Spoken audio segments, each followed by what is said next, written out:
अस्सलाम वालेकुम, welcome back to the course. आज हम बात करेंगे कि अपनी मीडिया किट कैसे बनाते हैं और एक मीडिया किट होती क्या है। जैसे कोई सीवी होता है लोगों का, या पोर्टफोलियो होता है, या बिजनेस कार्ड होता है, उस तरह इन्फ्लुएंसर्स की होती है मीडिया किट। ठीक है, ये आपका तरीका है अपना काम शो ऑफ करने का, अपनी अचीवमेंट्स शो ऑफ करने का, और what you can offer brands, कि आपकी क्या कैपेबिलिटी है, आपका क्या लेवल है बेसिकली, ताकि लोगों को पता चल सके। उसी तरह जिस तरह लोग अप्लाई करते हैं जॉब्स वगैरह के लिए, तो वो अपना सीवी या पोर्टफोलियो से यही दिखाते हैं कि हमारा क्या लेवल है, हम कितने क्वालिफाइड हैं।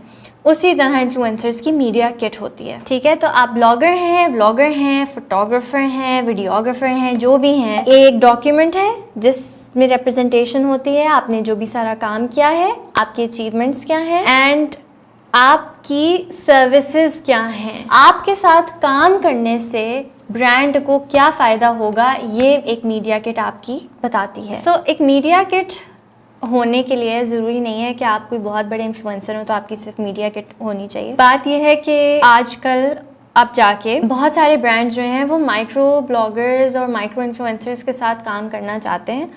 तो आपका अगर छोटा सा भी है इंस्टाग्राम अकाउंट, तो तब भी आपको अपनी मीडिया किट बना लेनी चाहिए, ऐसी कोई बात नहीं है। आपको hundreds of thousands of followers की ज़रूरत नहीं है कोलैबोरेशंस के लिए। फॉर सम रीज़न अब काफ़ी सारे ब्रांड्स के लिए माइक्रो इन्फ्लुएंसर्स के साथ काम करना ज़्यादा अपील करता है, और वो बहुत ज़्यादा अब छोटे ब्लॉगर्स को इंगेज करते हैं बहुत सारी कैंपेन्स के लिए। तो अगर आपकी एक स्मॉल और नीश और छोटी सी ऑडियंस भी है, तब भी आप बेनिफिट करेंगे अपने लिए एक मीडिया किट बनाने से। अच्छा, अब मीडिया किट जो है सिर्फ आपकी सोशल ग्रोथ को नहीं रिप्रेजेंट करती, वो आपके पर्सनल स्टाइल को भी रिप्रेजेंट करनी चाहिए। ठीक है, मतलब सिर्फ स्टेटस के बारे में नहीं है, आपकी पर्सनल स्टाइल के बारे में भी होती है मीडिया किट। ठीक है, तो मीडिया किट बनती कैसे है? मीडिया किट में सबसे पहले आपकी होती है बायो। जैसे आपकी इंस्टाग्राम बायो होती है, यहाँ पर भी आपकी बायो होती है। ये सबसे पहली चीज़ है जो कोई भी ब्रांड आपके बारे में पढ़ेगा आपकी मीडिया किट में। तो मेक श्योर कि ये आपको फुली रिप्रेजेंट करती है, आपकी बायो आपको फुली सही से रिप्रेजेंट करती है। तो इसमें आपकी पर्सनल स्टोन, आपका स्टाइल, आपकी पैशन प्रोजेक्ट्स, आपको किस चीज़ का शौक़ है, आपके इंटरेस्ट, इस सब में नज़र आना चाहिए। तो ये आपकी जो बायो है ना, ये एक फ़ाइन बैलेंस होना चाहिए आपकी एक पॉजिटिव इंट्रोडक्शन और बिजनेस पिच के बीच में। समझ आई?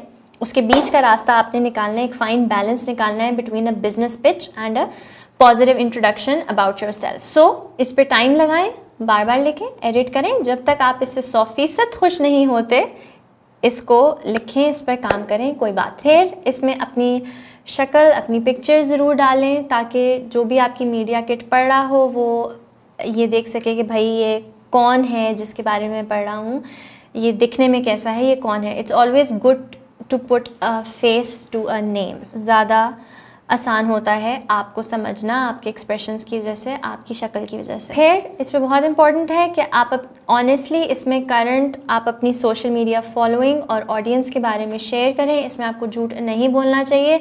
जो भी आपके ऑनेस्ट स्टेटिस्टिक्स हैं वो मैंने आपको वैसे ही बताया, आपको अपनी इंस्टाग्राम इनसाइट्स में कैसे मिलते हैं वो वहाँ से लेकर इसमें डालें। क्योंकि वैसे भी कोई बात नहीं अगर आपके बहुत ज़्यादा फॉलोअर्स या बहुत ज़्यादा कोई बड़ी ऑडियंस नहीं है, क्योंकि मैंने पहले भी कहा कि बहुत सारे ब्रांड्स ढूंढ रहे होते हैं एक सुपर नीश ऑडियंस और एक सुपर नीश मार्केट। तो हो सकता है कि वो आपके पास हो, एक छोटी ऐसी चीज़, ऐसी डेमोग्राफिक आपके पास हो जो किसी और के पास नहीं है। उनको अगर वही चाहिए तो आप उनको वो प्रोवाइड कर सकते हैं।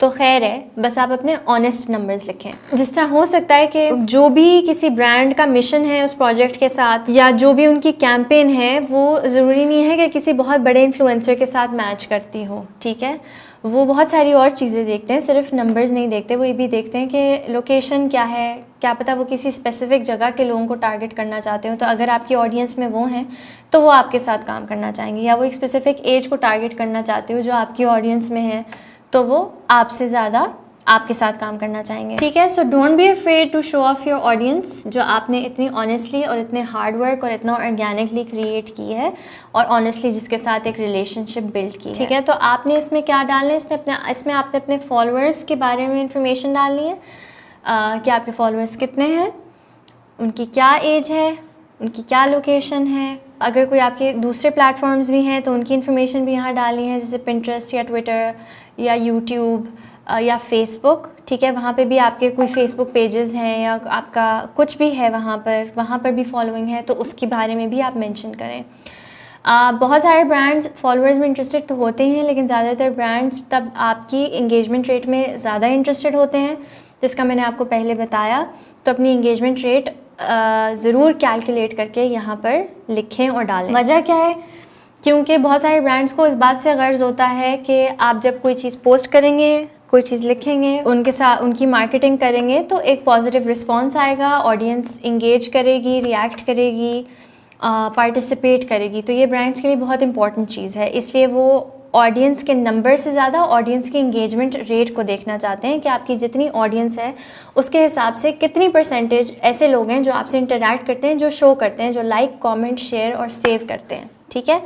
ये उनके लिए ज़्यादा इंपॉर्टेंट है एज़ कम्पेयर टू के कितने ज़्यादा हैं। वो ये देखना चाहते हैं कि कितने ज़्यादा लाइक, कमेंट, शेयर करते हैं। अगर आप अपनी इंस्टाग्राम की इंगेजमेंट रेट निकालना चाहते हैं एवरेज, तो आप अपनी लाइक्स, कमेंट्स, शेयर्स, सेव्स को अपनी फॉलोअर्स के नंबर से डिवाइड करें ताकि आपके पास एक परसेंटेज आ जाए। अच्छा, अब क्यों डेमोग्राफिक में इंटरेस्टेड होते हैं ब्रांड्स के, आपके फॉलोअर्स कहाँ से हैं, उनकी क्या एज है, जो कि चीज़ मैंने आपको पहले भी बताई कि अगर वो उसी तरह के फॉलोअर्स हैं जिनमें वो इंटरेस्टेड हैं, जो उनकी टारगेट ऑडियंस है, तो फिर आप उनके लिए परफेक्ट इन्फ्लुएंसर निकलेंगे। कोई भी ब्रांड जो है, जब वो एक इन्फ्लुएंसर के साथ पार्टनर करना चाहता है, जब वो इंटरेस्टेड होते हैं, तो वो जितना आपकी ऑडियंस के बारे में जान सकते हैं वो जानना चाहते हैं, क्योंकि वो अपनी टारगेट ऑडियंस फिगर आउट करना चाहते हैं। ये तो नहीं ना कि भाई अगर वो बेचते हैं ब्यूटी प्रोडक्ट्स, ठीक है,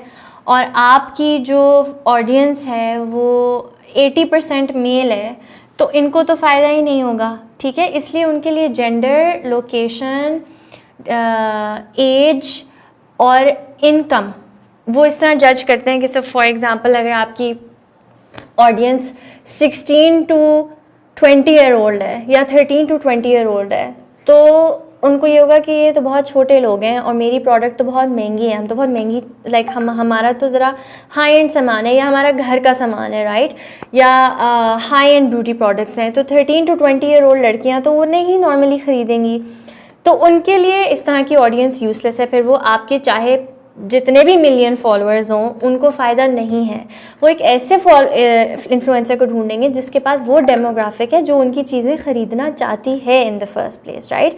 तो वो हाई एंड ब्यूटी ब्रांड है, तो वो क्या ढूंढना चाहेंगे कि मे बी 20 to 35 की ऑडियंस हो या 25 to 35 की ऑडियंस हो, जो कि ज़्यादातर फीमेल हो, ताकि वो अपनी ब्यूटी प्रोडक्ट बेच सकें। तभी उनको फ़ायदा होगा ऐसे इन्फ्लुएंसर के साथ काम करने का जिसके फॉलोअर्स इस रेंज में आते हैं और इस जगह पे आते हैं। तो वो इनकम भी इस तरह जज कर लेते हैं, एज के थ्रू, और जेंडर वैसे ही बहुत इंपॉर्टेंट है। फिर उसके अलावा अगर आप पहले से काम कर रहे हैं और आप काफ़ी कोलैबोरेशंस या पार्टनरशिप्स कर चुके हैं, तो उनको भी ज़रूर अपनी मीडिया किट में मेंशन करें, ताकि जो आपके साथ काम करना चाहते हैं वो देखें आपने पहले पार्टनरशिप्स में कैसे काम किया, किस किस ब्रांड के साथ काम किया हुआ है, कोई टेस्टिमोनियल्स हैं तो वो आप डाल दें, अपनी अच्छी अचीवमेंट्स यहाँ पर लिखें, अच्छी अच्छी पार्टनरशिप्स के बारे में शेयर करें, ताकि उन्हें अंदाज़ा हो कि आप जो काम करते हैं वो किस तरह का करते हैं। किसी बहुत अच्छी अपनी प्रीवियस कैंपेन्स की भी आप इंगेजमेंट रेट यहाँ डाल सकते हैं कि ये मैंने कैंपेन्स की थी और उसमें ये इंगेजमेंट मुझे आई,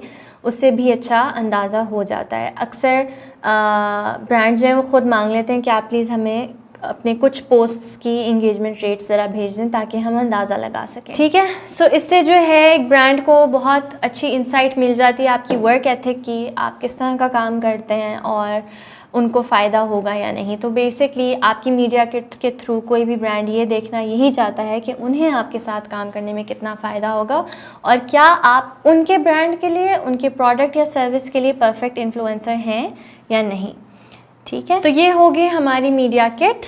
thank you so much for watching this video.